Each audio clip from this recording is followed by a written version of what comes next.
2027 one day বিশ্বকাপ এবং সেই বিশ্বকাপ নিয়ে ইম্পর্টেন্ট তথ্য আপনাদের সাথে শেয়ার করব। অনেকগুলো গুড নিউজ রয়েছে। বাংলাদেশ দল কতগুলো ম্যাচ খেলবে, ইন্ডিয়া পাকিস্তানের ম্যাচেসের সংখ্যা, এবং তার থেকেও সবচেয়ে বড় ব্যাপার ওই যে র্যাঙ্কিং রেটিং সংক্রান্ত ডিসকাশনটা আমরা প্রিভিয়াসলি করেছিলাম। বাংলাদেশকে টপ 10 এর মধ্যে থাকতে হবে, আদারওয়াইজ সরাসরি বিশ্বকাপে খেলতে পারবে না। সেই সংক্রান্ত গুড নিউজটা দিয়ে আপনাদের সাথে আলোচনা করতে চাই। যেই বিশ্বকাপটা নিয়ে আলোচনা হচ্ছে আগামী বছরের অক্টোবর নভেম্বরে, এবং যেই বিশ্বকাপ 3 দেশে হবে, জিম্বাবুয়ে, নামিবিয়া এবং দক্ষিণ আফ্রিকা। সেই বিশ্বকাপের যে টোটাল টিম, সেই টিম সংখ্যা হচ্ছে 14টা, এবং এই 14টা টিমের মধ্যে টপ র্যাঙ্ক 11টা টিম, মানে হচ্ছে 14 পর্যন্ত র্যাঙ্কিং, 11 পর্যন্ত যেই দলগুলো থাকবে র্যাঙ্কিং এর, ওয়ানডে র্যাঙ্কিং এর 11 পর্যন্ত যেই দলগুলো থাকবে সেই দলগুলো আলাদা থাকবে। 12, 13, 14 তাদের মধ্যে একটা লড়াই হবে, এবং সেখানটায় প্রত্যেকটা দল একে অপরের সাথে মুখোমুখি হবে, এবং টপ টিম হচ্ছে ওই 11-র সাথে জয়েন করবে। টোটাল নাম্বার অফ টিম হবে 12টা। এখান থেকে আসলে পরের বিশ্বকাপটা শুরু। বাংলাদেশের জন্য সুখবরের জায়গাটা আসলে কোথায়? এই যে 12টা টিমের কথা আমি বলছি, যে পরের 3টা দল একে অপরের মুখোমুখি হয়ে টপ টিম 11-র সাথে যুক্ত হয়ে 12 হবে। বাংলাদেশ যদি 11 পর্যন্ত থাকতে পারে, ওয়ানডে র্যাঙ্কিং এ বাংলাদেশ এখন অনেক বেটার শেপে রয়েছে, এবং বাংলাদেশ 11-র পরে যাবার কোনো সম্ভাবনা নেই, টু বি ভেরি অনেস্ট, যেহেতু বিশ্বকাপের ফরম্যাটটাই চেঞ্জ করে ফেলা হয়েছে। সো বাংলাদেশ দল যদি 11-র পরে যায় ওয়ানডে র্যাঙ্কিং এ, তাহলেই বাংলাদেশের ওই কোয়ালিফায়ার খেলা নিয়ে অনিশ্চয়তা, বিশ্বকাপে সরাসরি খেলবে কিনা, এই প্রশ্নগুলোর উত্তর খোঁজার চেষ্টা করতে হবে। সো ওই ঝামেলাটা বাংলাদেশের যেভাবে ছিল অতীতে, টপ 10 এটা ওটা, সেই ঝামেলা থাকছে না। পয়েন্ট নাম্বার 2, বিশ্বকাপ শুরু হবে বেসিক্যালি হচ্ছে ওই 12টা দলকে নিয়ে, 11+1। এখন এই 12টা দল আবার দুটা ভাগে বিভক্ত হবে। বাংলাদেশ দল, আমি কেন বলেছি, আমার ট্যাগলাইন আপনারা দেখেছেন যে আগামী বিশ্বকাপে বাংলাদেশ রেকর্ড 11টা ম্যাচ খেলবে, এবং এই সংখ্যাটা বাড়তে পারে, এই সংখ্যাটা 13টাও হতে পারে। সিরিয়াসলি 11টা থেকে 13টাও হয়ে যেতে পারে। কিভাবে? 12টা দলের মধ্যে বাংলাদেশ রয়েছে ধরে নিলাম, এবং সেই 12টা দল দুইটা ভাগে বিভক্ত হবে, এবং এ এবং বিতে, অর্থাৎ একদিকে 6 দল আর একদিকে 6 দল, যে দলগুলো থাকবে 6 দল থেকে 3 দল কোয়ালিফাই করবে পরের রাউন্ডে, অপর গ্রুপের 6 দল থেকেও 3 দল কোয়ালিফাই করবে পরের রাউন্ডে। মানে 12টা দল 2 গ্রুপে ভাগ হলো, এবং এই 2 গ্রুপ থেকে তিনটা 6টা দল পরের রাউন্ডে চলে গেল। তাহলে দল থাকলো কয়টা? 6টা। সুখবরের জায়গা বা বাংলাদেশের জন্য কিছুটা হলো প্রেশার রিলিজের জায়গা।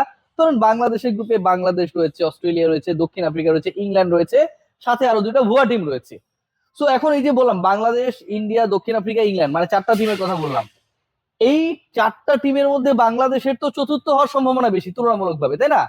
টপ 3-তে থাকার তো চান্সটা তুলনামূলকভাবে কম, কারণ দক্ষিণ আফ্রিকা, ইংল্যান্ড, ইন্ডিয়ার শক্তি বেশি। 6টা দল যখন যাবে পরের রাউন্ডে, 2 গ্রুপ থেকে 3-3 করে, আরেকটা দলকে আইসিসি অ্যাড করবে, সুপার 7 করবে, এবং ওই একটা দল টপ 6 এর সাথে অ্যাড হবে। কিভাবে? 2 গ্রুপের বেস্ট 4th টিম যে হবে গ্রুপ এতে এবং গ্রুপ বিতে, এই 2 গ্রুপের যেই দলটা সেরা 4র্থ দল হবে। 3টা দল তো চলেই যাচ্ছে, কিন্তু রান রেটের হিসাবে, নাম্বার অফ উইন্স এর হিসাবে, সবকিছু মিলিয়ে যেই দলটার বেটার পারফরমেন্স থাকবে for being 4th of a particular group, সেই দলটাও কোয়ালিফাই করবে, মানে 7টা দল। সো বাংলাদেশের জন্য ভাই এটা একটা বিশাল সুযোগ। বাংলাদেশের টপ 7-এ, মানে টপ 12-এ তো বাংলাদেশ থাকবেই, টপ 11-এও বাংলাদেশ থাকবে, টপ 7-এও বাংলাদেশ থাকছে, এবং এই 7টা দলকে নিয়ে সুপার 7 হবে। সুপার 7-এর মজাটা কোথায়? সুপার 7-এর মজাটা হচ্ছে প্রত্যেকটা দল প্রত্যেকটা দলের সাথে খেলবে। এখন সুপার 7-এ বাংলাদেশ যদি অন্য দলগুলোর সাথে খেলে, তাহলে বাংলাদেশ 6টা ম্যাচ খেললো। আবার বাংলাদেশ ওই আগের রাউন্ডে কোন একটা গ্রুপে তো ছিল যেখানে 6 দল ছিল, 12টা দলকে আমি 2 গ্রুপে ভাগ করলাম না, বাংলাদেশ যেই গ্রুপে থাকবে সেই গ্রুপে তো বাংলাদেশ তার গ্রুপমেটদের সাথে খেলবে, সেখানে বাংলাদেশ খেলবে 5টা ম্যাচ। সুপার 7-এ 6 ম্যাচ, এবং 2 গ্রুপে ভাগ হয়ে ওই যে আগের ভাগটা দেখালাম ওখানে খেলবে 5 ম্যাচ। তার মানে 5 আর 6 কত হইলো? 11টা ম্যাচ বাংলাদেশ খেলবে। সুপার 7-এ যদি আপনি ওই 6 ম্যাচে, মানে সুপার 7-এ আপনি 6 ম্যাচ খেলছেন না, সুপার 7-এ 6 ম্যাচে যদি আপনি টপ 4-এ থাকতে পারেন, সুপার 7-এর যে 7টা দল, সেই 7টা দলের মধ্যে যখন সুপার 7 রাউন্ড শেষ হবে, তখন যদি আপনি 1, 2, 3, 4-এর মধ্যে থাকতে পারেন, আপনি সেমিফাইনালে চলে যাবেন। সেমিফাইনালে যাওয়া মানে বাংলাদেশের জন্য আরো একটা ম্যাচ বৃদ্ধি পেয়ে গেল। আমি সেমিফাইনাল পর্যন্ত এক্সপেক্ট করছি না, বাট যেই সিনারিওটা সামনে এসেছে, তাতে বাংলাদেশের 11টা ম্যাচ পরের বিশ্বকাপে খেলা নিশ্চিত। টপ 11-র মধ্যে বাংলাদেশ থাকবে এবং এটার কারণে র্যাঙ্কিং রেটিং পয়েন্ট সরাসরি বিশ্বকাপ খেলতে পারবে কি পারবে না সেই ঝামেলাটা বাংলাদেশের থাকছে না।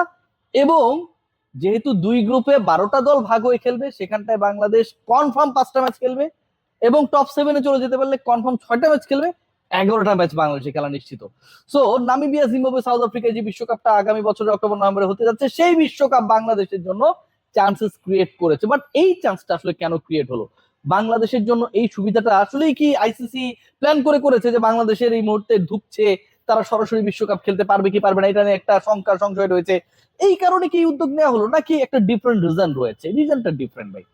রিজনটা হচ্ছে ইন্ডিয়া পাকিস্তানকে যত বেশি ম্যাচ খেলানো যায়, that is the ultimate goal and ultimate target of ICC.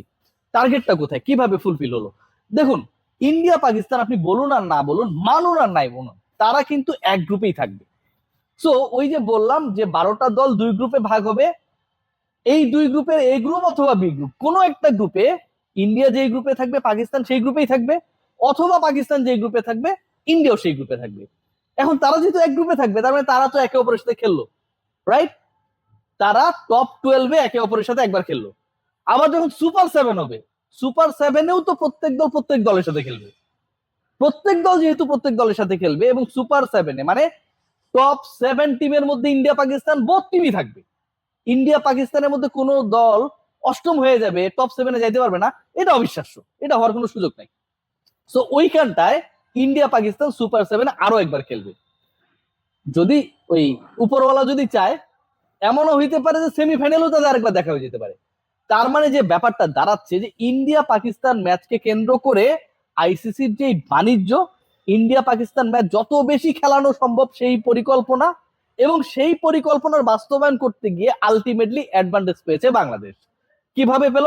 প্রথম সেটা হচ্ছে যে টপ 10-এর মধ্যে না থাকতে পারলে সরাসরি বিশ্বকাপ খেলতে পারবে না, ফরম্যাট চেঞ্জ হয়ে গেছে এবং 14টা দল খেলবে এবং এই 14-র মধ্যে বাংলাদেশের র্যাঙ্কিং 11-র মধ্যে থাকলেই চলবে। সো টপ 10-এর টেনশন নাই। নাম্বার 2 সেটা হচ্ছে একটা বিশ্বকাপে আপনি আলটিমেটলি কি চান? আপনি চান যত বেশি ম্যাচ খেলা সম্ভব। টপ 10-এ যদি বাংলাদেশ থাকতো, কথার কথা, বা 10টা দল খেলে যদি বিশ্বকাপ হতো, বাংলাদেশ সেই ক্ষেত্রে কিন্তু সর্বোচ্চ 9টা ম্যাচ খেলতে পারতো প্রত্যেকটা দলই, রাইট? কারণ আপনি যদি সেমিফাইনালসে না যান বা নেক্সট রাউন্ডে না যান, আপনার 9টা ম্যাচের বেশি খেলার সুযোগ নেই। কিন্তু যেহেতু এখানটায় দুই গ্রুপে ভাগ হয়ে 6টা 12টা দল মুখোমুখি হবে, সেখানে বাংলাদেশ একবার খেলছে তার গ্রুপমেটদের সাথে, আবার সুপার 7-এ গিয়ে বাংলাদেশ খেলছে আরো 6টা ম্যাচ। তার মানে ম্যাচ সংখ্যাও যেখানে 9টা ছিল সেখানে আরো 2টা বেড়ে 11টা হয়ে গেল। সো আমার কাছে মনে হয় যে ওভারঅল আইসিসি তার বিপণন বাণিজ্য যেভাবে সম্ভব ইন্ডিয়া পাকিস্তানকে যতবার সম্ভব মুখোমুখি করানো যায় সেই পরিকল্পনায় আগাতে গিয়ে এন্ড অফ দ্য ডে বাংলাদেশের জন্য একটা অপরচুনিটি ক্রিয়েট হয়েছে। কারণ আলটিমেটলি ফাটাবাসের চিপার মধ্যে বাংলাদেশই ছিল এবং এই চিপা থেকে বাংলাদেশ দল বের হয়েছে। বাংলাদেশ দল পরের বিশ্বকাপে অ্যাটলিস্ট 11 ম্যাচেস খেলছে। কপাল যদি ভালো থাকে তাহলে সাউথ আফ্রিকা ইতিহাস রচনা করে বাংলাদেশের সেমিফাইনালে খেলাটা অসম্ভব না। কারণ সেমিফাইনাল ডিসাইড হবে 7টা দল থেকে, 10টা 11টা দল থেকে না। সুপার 7-এর টপ 4 টিমস যাবে সেমিফাইনালে। বাংলাদেশের সেমিফাইনালে যাওয়াটাও যদি Bangladesh according to their calibre perform করতে পারে, আমি মনে করি ইটস কোয়াইট পসিবল। সবাই ভালো থাকবেন।